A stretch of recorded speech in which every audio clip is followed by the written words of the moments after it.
അതറിഞ്ഞിട്ട് നിനക്ക് ബന്ധു വേണം. അത് കൊള്ളാം. എന്നോട് എന്തിനാ ചൂടാവുന്നേ? അതിന് ഞാനെന്ത് തെറ്റാ ചെയ്തേ? എനിക്കകം ഭ്രാന്ത് പിടിച്ചിരിക്കുക. അതിന് ഞാനാണോ കാരണം? എന്നോട് ഇങ്ങനെ തർക്കോത്തരം പറയാൻ നിൽക്കരുത് കേട്ടോ. അങ്ങാടി തോറ്റേന് അമ്മയുടെ നെഞ്ചത്തെന്ന് പറഞ്ഞതുപോലെ ആയല്ലോ കാര്യങ്ങൾ. അതെ, കൂടുതൽ ഉപമയും ഉൾപ്രേക്ഷയും ഒന്നും വേണ്ട കേട്ടോ.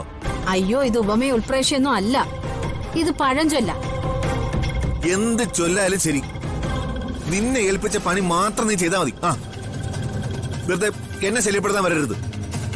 ഞാൻ ശല്യപ്പെടുത്താനൊന്നും അല്ല വന്നത്. ദേ, നിങ്ങൾ എന്തെങ്കിലും മനസ്സിൽ വെച്ച് പെരുമാറിയാ നിങ്ങളുടെ ഉള്ളിൽ എന്താണെന്ന് ഞാൻ എങ്ങനെ അറിയാ? കാര്യം എന്താന്ന് വെച്ചാ തുറന്നു പറ. എന്തോ പ്രശ്നമുണ്ടെന്ന് മനസ്സിലായി. അത് ഞാനും കൂടെ അറിഞ്ഞാലല്ലേ എനിക്ക് സഹായിക്കാൻ പറ്റുള്ളൂ. സ്വാമിച്ചൻ, മരുന്ന് ദേവികയുടെ പേരിൽ കൊറിയർ ചെയ്യുമെന്നല്ലേ പറഞ്ഞേ? അതെ, അങ്ങനെയാ പറഞ്ഞത്. ആ കൊറിയർ ദേവികയുടെ കയ്യിൽ എത്തുന്നതിന് മുമ്പ് നമുക്ക് കൈക്കലാക്കാൻ വേണ്ടി ഞാൻ ഈ സിറ്റിയിലെ സകല കൊറിയർ സർവീസുകളെയും വിളിച്ച് അന്വേഷിക്കുകയായിരുന്നു. ഇനി അന്വേഷിക്കാൻ ഒരു കൊറിയർ സർവീസും ബാക്കിയില്ല. എവിടെ അവളുടെ പേരിൽ അങ്ങനെ ഒരു കൊറിയർ വന്നിട്ടില്ല. ഒരിടത്തും ആ കൊറിയർ വന്നിട്ടില്ലെങ്കിൽ സ്വാമി അച്ഛൻ ആ മരുന്നുകൾ അയക്കുന്നത് കൊറിയർ സർവീസിലൊന്നും ആയിരിക്കില്ല.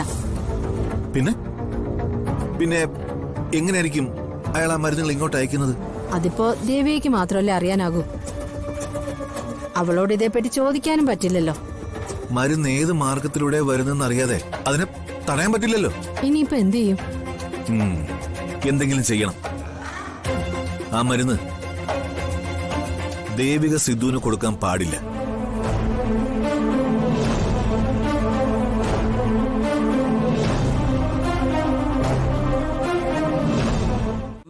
ഇന്ന് കുട്ടനെ സ്കൂളിലേക്ക് വിളിക്കല്ലേ? കൂട്ടൻ വരില്ല. കുട്ടനും മാലാകയും ഇവിടെ നിന്ന് കളിച്ചോളാം. ആയിക്കോട്ടെ, ഞാൻ ഇന്നെന്നല്ല ഇനി ഒരിക്കലും കുട്ടനെ സ്കൂളിലേക്ക് വിളിക്കില്ല. കുട്ടന് മാലാഖയുള്ളപ്പോ ഞാനെന്തിനാ കുട്ടനെ കൊണ്ട് സ്കൂളിലേക്ക് പോകുന്നേ? അപ്പൊ എനിക്ക് സ്കൂളിൽ പോകണ്ടല്ലോ.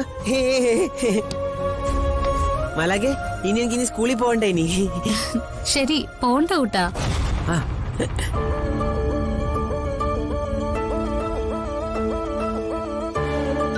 ഞാനിപ്പോ ശരിക്കും പറഞ്ഞറിയിക്കാനാകാത്ത സന്തോഷത്തിലാ ദേവിക.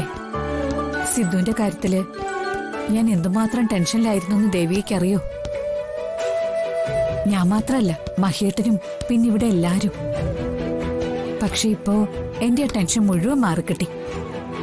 ഇനി ഞാൻ സിദ്ധുവിന്റെ കാര്യത്തിൽ എന്തിനാ പേടിക്കുന്നത്? ദേവിക മോന്റെ കൂടെ ഉള്ളപ്പോ ഞാൻ എന്താ പേടിക്കണ്ടേ?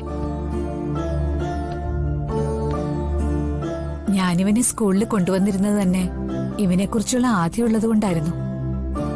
ഇനിയിപ്പോ അതിന്റെ ആവശ്യമൊന്നുമില്ലല്ലോ. മാഡം സമാധാനായിട്ട് സ്കൂളിലേക്ക് പോയിക്കോളൂ. സദാ നേരവും കുട്ടനൊപ്പം ഞാനുണ്ടാവും. ഒരിക്കലും എന്റെ കണ്ണു തെറ്റി ഒരു കുഴപ്പവും കുട്ടന് സംഭവിക്കില്ല. ദേവിക അത് പ്രത്യേകിച്ച് പറയേണ്ട കാര്യമില്ലല്ലോ, എനിക്കത് നന്നായിട്ടറിയാം. മോളെ ദേവികെ, നിന്നെ ഞങ്ങൾക്ക് കിട്ടിയത് തന്നെ മഹാഭാഗ്യ. അയ്യോ, ഞാൻ എടുത്തിട്ടില്ല. ഞാൻ എടുത്തോളാം.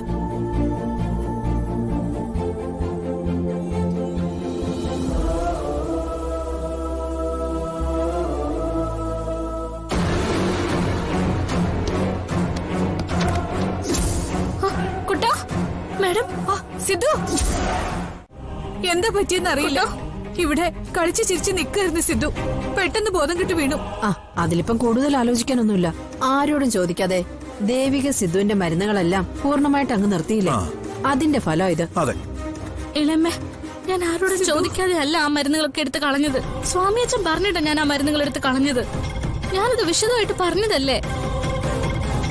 ഇത് ആ മരുന്നുകൾ കളഞ്ഞതിന്റെ പ്രശ്നമൊന്നും ആയിരിക്കില്ല. ഇവനെ വിളിച്ചിട്ട് എണീക്കുന്നില്ലല്ലോ മോളെ. മാഡം, ടെൻഷൻ ആവാണ്ടിരിക്കെ. ഇതുപോലെ ആരെങ്കിലും അപ്രതീക്ഷിതമായിട്ട് ബോധം കെട്ട് വീണാല് ആ അവസരങ്ങളില് അവർക്ക് കൊടുക്കാനായിട്ട് മുത്തശ്ശി എനിക്ക് പറഞ്ഞു തന്ന ഒരു നാട്ടുമരുന്നുണ്ട്. ഞാനത് തയ്യാറാക്കി കൊണ്ടുവന്ന് കുട്ടന് കൊടുക്കാം. മാഡം നോക്കിക്കോളൂ.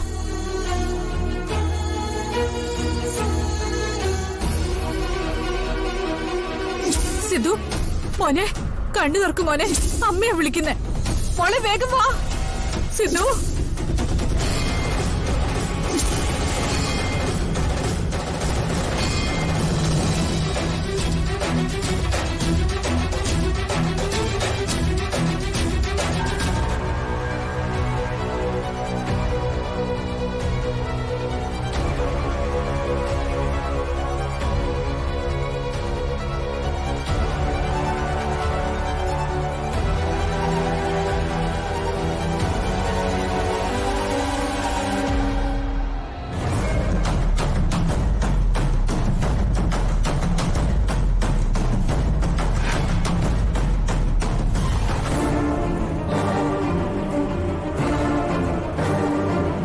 അമ്മയെ വിളിക്കുന്നേ.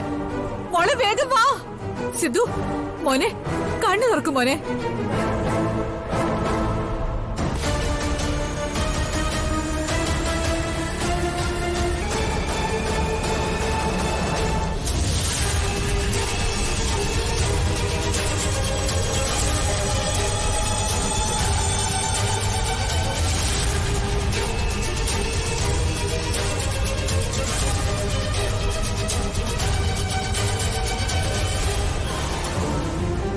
സിദ്ധു കുട്ട മോനെ കുട്ട കുട്ട